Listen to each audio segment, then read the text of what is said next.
Jolan True, fellow captains and admirals. My name is Jerry, and I'm hailing you from the Antares Shipyard with a new entry into the Captain Tables series.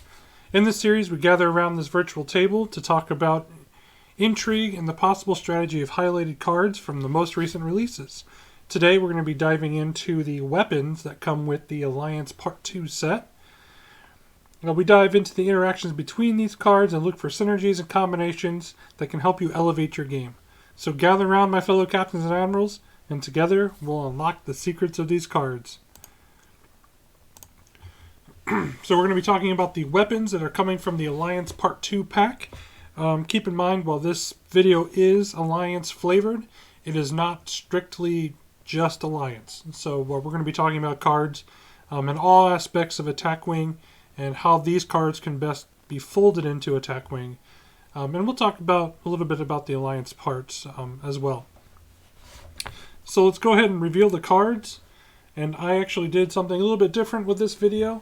I have placed these cards in what I believe is their ranking by power, from least to most powerful. And let's get right into that. So the first card in the pack is Photon Torpedoes. The attack value of this weapon is this ship's primary weapon value +1. Attack, spin the ship's target lock token, disable this card and target an opposing ship. This ship may convert in one blink into one crit. It is a forward and rear arc, cost of 3. Okay, so here's why I have this rated as my bottom tier weapon that comes with the Alliance pack. The main reason is we've got 3 Photon Torpedoes from more recent packs that are cheaper and do more things better. I don't know why these torpedoes cost 3, and I don't know why they have the same text as the old 5 cost torpedoes. Especially since the Klingons got an updated torpedo in the Somron, the Raptor class pack, card pack, which does a lot of this better. Granted, that's a 4 weapon, that's a 4 attack dice torpedo, but if you also read its text, you don't spend your target lock. All it says is if this ship has a target lock token, place 2 time tokens, and you can fire this weapon. Meaning you can turn around and fire it next turn. And then next turn. Especially if you got Kolana on board. But of course, everybody is aware of the Federation Photon Torpedoes and how strong they are with converting all blanks into battle stations. And I would almost make an argument that they got even better with the most recent Ships of the Line pack, and these Federation torpedoes have got 2 time tokens on them. But if you were going to use these torpedoes, here are a couple of cards here at the bottom that it can kind of help you.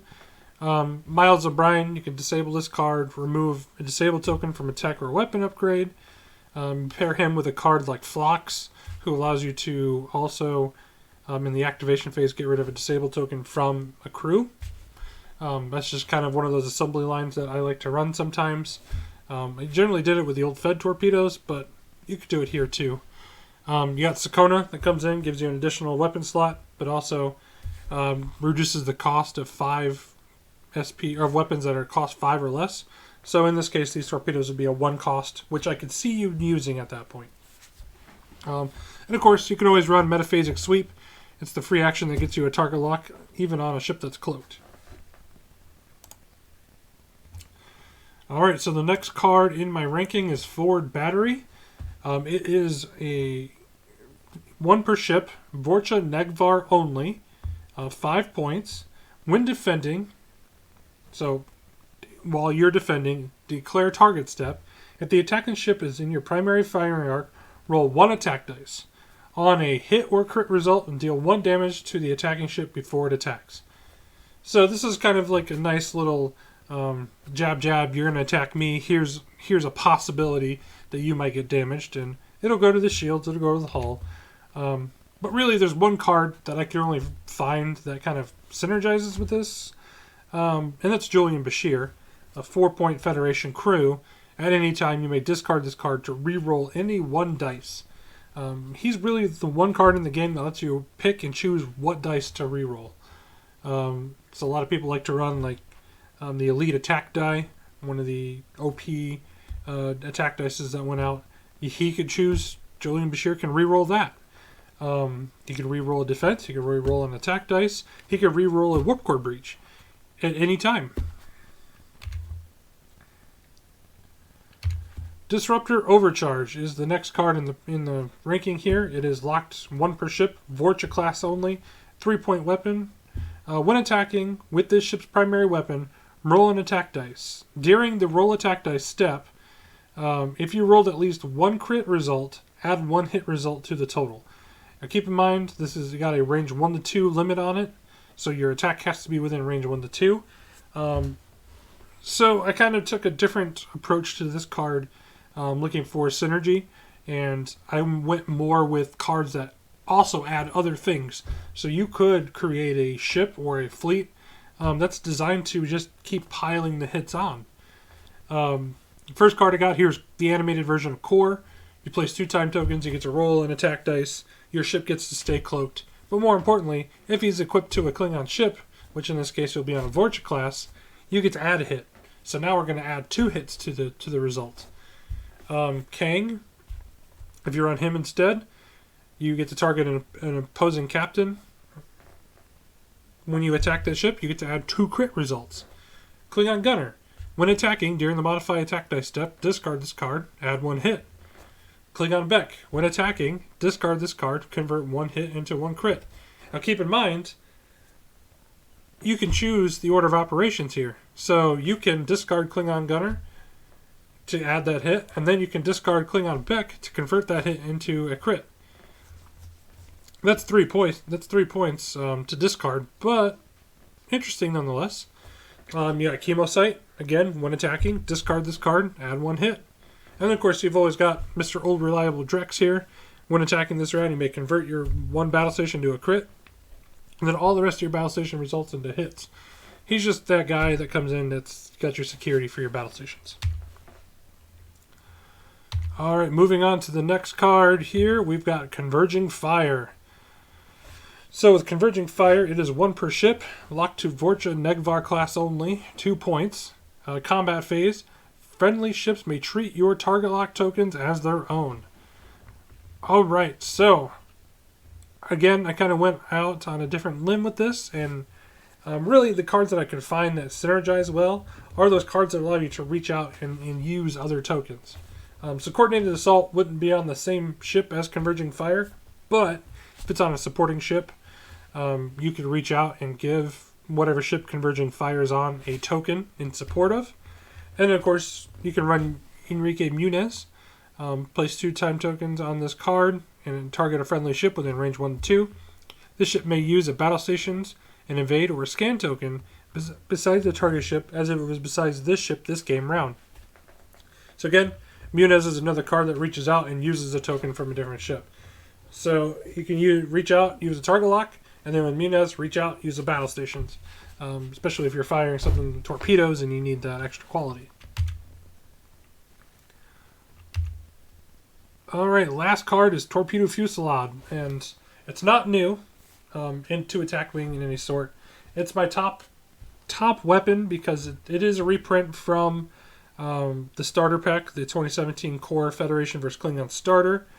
But it's got so much use and so much mobility, and it gets played a lot. So it's a unique weapon. Forward firing arc. The cost is variable as well as the attack. 2 to 3 range weapon here. So the cost of this attack is let me start over. The cost of the attack value of this weapon are equal to the ship's primary weapon value. So the cost and the attack value are equal to the weapon value. So on Burrell's it's a 4. Vorcha's, I believe it's a 5. Attack. Remove this card from the game and target all opposing ships. Make a separate attack roll against each target ship. So each target ship, Torpedo Fusillade, when you're playing it, you got your 90-degree forward firing arc. You're trying to get as many ships in that arc as possible to make the perfect use of Torpedo Fusillade. And I'll freely admit, I haven't gotten a chance to play too much of Alliance, the Alliance Part 2 missions yet. So I don't know how useful this card is, but I find it very interesting that it's in here.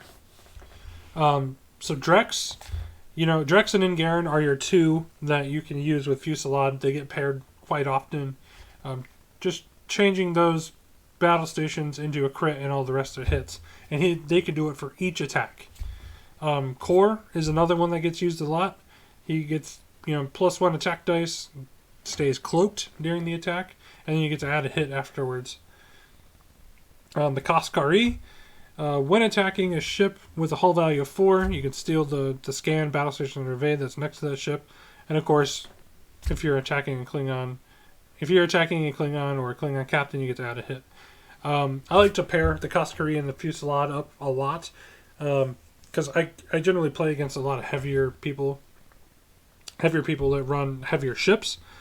And the Burrell class is sitting at a 3 hull, so a lot of ships are generally got like a 4 hull, 5 hull type deal, and I'm going to steal their stuff. So I like to steal the scan tokens, especially. I love the skill scan tokens to reduce their own defense with their own token. Ducat's Bird of Prey is another good one to put Fusillade on. He allows you to take an action or raise your captain skill for the combat phase if you're cloaked. Worf, of course, if your ship is cloaked, convert all blanks to hits. One good way to guarantee that you're going to get 5 successful hits is running Worf and Drex. Worf will convert the blanks, Drex will do the rest. So there we have it. That's kind of my ranking of the weapons from the Alliance 2 pack. Like I said, I haven't played too much of the Alliance 2 campaign yet, or the missions, so I'm sure that these weapons do great in the campaign. And I'm sure the rankings would look different after I play the campaign, and if this was just Alliance targeted. But since this is attack wing total, I feel that the photon torpedoes, I just feel like there was a miss there. There was a misfire with costing them at 3. If it was 2, if it was costed 2, there would be no question here at all. I just don't feel like these torpedoes are on the same level as the others with their cost. It is what it is. But the rest of them, forward battery, disruptor overcharge, and converging fire, you can definitely tell were designed with Alliance in mind, especially with some of them having a lot of kind of one tricks to them. And that's fine. That's great. They'll have a place. And of course, Torpedo Fusillade, we've already had it in the game. It's something that gets run often. And that's that. But I thank you all for tuning in to watch this episode. I hope everybody had a good holiday here in the U.S. Outside of the U.S., I hope all of you guys had a great weekend. And until next time, live long and prosper.